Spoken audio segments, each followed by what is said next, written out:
আমরা এই কথাটা বলছি জঙ্গি, এই সমস্ত কথাবার্তা কোনো ভদ্রলোকে বলে জঙ্গি ছাড়া? মহিলাদের দরজায় নিয়ে খাড়া করতে বলে, তাইলে বাড়ির ভিতর আক্রমণ হবে, তাইলে কি হবে? এবং ওনার কর্মকাণ্ড আমার কাছে স্থানীয়ভাবে যে সমস্ত আরো কাজবাজ করছে, আমাদের ভিডিও আছে, তারাও আমাদের কাছে আজকে বলছে যে কাজবাজ ভালো না, এদেরকে কোনোভাবে প্রশ্রয় দিবেন না। এটা এখন কিন্তু মিষ্টি মিষ্টি কথা বলে, আপনি পায়রা বসান, এদেরকে টাকা দেন, উল্টো বিলে আপনারা এদের দ্বারা হবেন, অপমানিত হইবেন। মাসুদ হাসান ফিরোজ, উনি 5ই আগস্ট আসিয়া বলছে, তুমি বলছো ওই কথা যে আপনাদের মহিলাদের দরজায় এনে দাঁড়া করান, তাইলে কোনো আপনাদের বাড়ির ভিতর আক্রমণ হবে না। এরপরে উনি আবার পরে বলে যে আপনারা একটা কাজ করেন, প্রতি রাত্রে 3000 করে টাকা দেবেন, আমাদের মাদ্রাসার ছেলেরা আছে, ওরা পায়রা দেবে। আমরা এরপরই বিএনপি এখানে তখন যারা বিএনপি ছিল ওদেরকে আমরা ই করি, এই কথা জানাই। এই কথা জানানোর পর ওরা আজকে ওদেরকে এখান থেকে বিদায় করিয়ে দেবে, এখানে কখন আসবা না, তাইলে তোমাদের। আমার দাদা মৃত্যু সতীশচন্দ্র, এই আমাদের এই উত্তর দিকের সূত্রে আমরা ওই বাজার সংলগ্ন 11 শতাংশ ভূমির মালিক। কিন্তু এই মুক্তিযুদ্ধ ওইটা একসময় ওই যে ওখানে কাজ করতে যায় আমরা শুনি, তার সাথে কথা বলি, সে বললে যে এটা আমি আমাদের এখানে একজন মাঝের নামে লোক ছিল কাজ করতে, তার কাছ থেকে এই জমিটা। তারপর আমরা বললাম না, ও তুমি চান না আমাদের, তখন সে ঠিক আছে তাইলে আপনাদের আমি বলছি। কিন্তু সে এইভাবে সঞ্চয় করিয়া এই এতটা বছর কাটাইয়ে দিচ্ছে। এমনকি আমরা চেয়ারম্যানের কাছে যে গেছি, তার সাথেও সে কি করছিল, কয়েকটা বৈঠক দেওয়ার কথা বলছিল, কিন্তু বৈঠক দেয় না, যেহেতু দিছে কিন্তু তাও এখন অস্বীকার করে যে না। আমরা গেছিলাম চেয়ারম্যানের আদালতে কেস করতে, কিন্তু চেয়ারম্যান বললো যে না, এখানে মানুষ কিছু দরকার নেই, মামলা দরকার নেই, আমি নিষ্পত্তি করে দিই।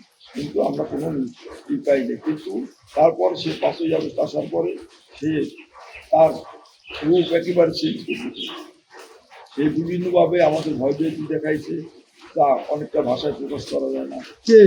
নাম কি? মুক্তি ফিরোজ সর্দার,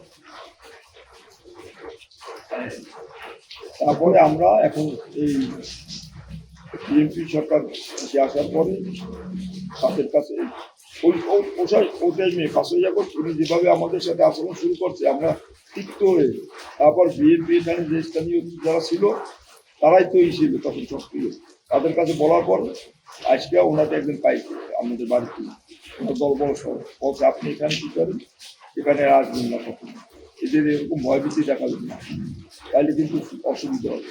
তারপর সে চলে গেল। তারপর আবার একদিন আসছিল, আপনার পায়রা এই করেন, প্রতি রাত্রে 3000 টাকা দিলে হবে, আরো বলছি দেখি। তারপর আবার আমরা ওই বিএনপির লোকজনের কাছে বললাম, পর তারা এসে বললো 1 টাকাও কাছে দিবেন না, আমরা আসি পায়রা, আরো 5 টাকা দিতে হবে। ওই 11 শতাংশ জমির উপর সে এই 18 মাসের ভিতর 4 তলা বন্ধ করলে কিন্তু ওই জায়গাটা আমাদের দাবি একটাই, আমার ওই 11 শতাংশ জমি আমি আমার দখলে আনতে চাই, পাইতে চাই। আমার আবেদন বর্তমান সরকারের কাছে। অন্য একজন সরকারের কাছে আমাদের আকুল প্রার্থনা থাকবে, আমরা যেন এই জায়গাটা ফিরে পাই, আর আমরা যেন নিরাপদে বসবাস করতে পারি, তার জন্য আমরা এই সরকারের কাছে আকুল আবেদন জানাচ্ছি।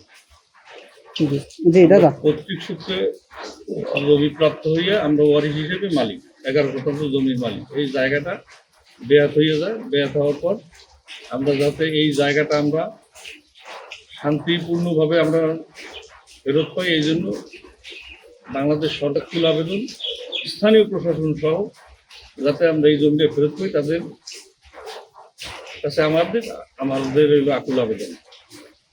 বলেন, আমরা আতঙ্কের ভিতরে দিনাতিবাদ করছি, আমরা যাতে এই জায়গার এই আশু সমাধান হয় তার আকুল প্রার্থনা,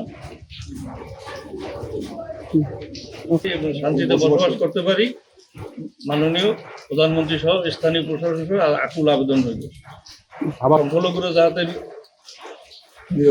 আমরা সংখ্যালঘুরা যাতে নিরাপদে বসবাস করতে পারি এবং আমাদের জায়গাটা আমরা ফেরত পাই এজন্য মাননীয় সরকার প্রধান এবং স্পেশাল সহ এমপি সহ সবার কাছে আমাদের আকুল আবেদন রইল যাতে এই জায়গাটা আমরা পূর্ণভাবে ফেরত পাই। তারা কোনো নেতাদের উস্কান কোনো কিছুই নাই। আমরা আমাদের জীবন বাঁচানোর জন্য এবং আমাদের জায়গা ফিরে পাওয়ার জন্য এবং যাতে শান্তিপূর্ণভাবে এখানে বসবাস করতে পারি সেই জন্যই আমরা মানববন্ধন করি এবং সহযোগিতা সাংবাদিক সম্মেলন করি। আমরা কারো উস্কানি কারো বিষয়ে আমরা চলি না। সেটা না বিএনপির লোকজন আমরাই ডেকে আনছি, তার অত্যাচার থেকে বাঁচার জন্য বিএনপি আমরা 5ই আগস্ট থেকে এখানে ডেকে আনছি যে আমাদের এদের হাত থেকে বাঁচান। এই বিভিন্ন ধরনের বিভিন্ন অশালীন কথাবার্তা বলে, সে এমনকি এমন কথা বলছে আপনাদের মহিলাদের দরজায় এনে দাঁড়া করান, তাইলে আপনাদের বাড়ির ভিতর কোনো আক্রমণ হবে না। এবং তাই সে আমাদের বাড়ি রক্ষার জন্য প্রতি রাত্রে 3000 করে টাকা চাইছে। এটা বিএনপি নেতৃবৃন্দের কাছে বলার পরে তারা বলছে কাউকে একটা টাকাও দিবেন না, আপনাদের এদের রক্ষা করার কোনো দরকার নাই, এদেরকে আমরা প্রতিহত করবো। তারা প্রতিবাদ করার উল্টো তাদের তাহলে কিন্তু এরাই মারবে, প্রতিবাদ করায় তারা এখন উল্টা হ্যাঁ চাঁদাবাজির তারা প্রতিবাদ করায় তাদেরকেই এখন চাঁদাবাজি বলে। তারাই আমাদের সবসময় শেল্টার দেয় কেন, যে যখন দেশের বিপদ আপদ আসে। স্থানীয় বিএনপি চাঁদাবাজের সাথে সংযুক্ত না, কোন সাথে কোনো কিছুর সাথেই তাদের- দাদা এই ভিতরে তারা নাই, তারা আমাদের উস্কানিও দেয় নাই আর আমাদের কিছু বলেও নাই। আমরা স্বপ্নদিত হইয়া আমরা এই সংবাদ সম্মেলন নিজেরা নিজের মতো বিপদের মধ্যে আমরাই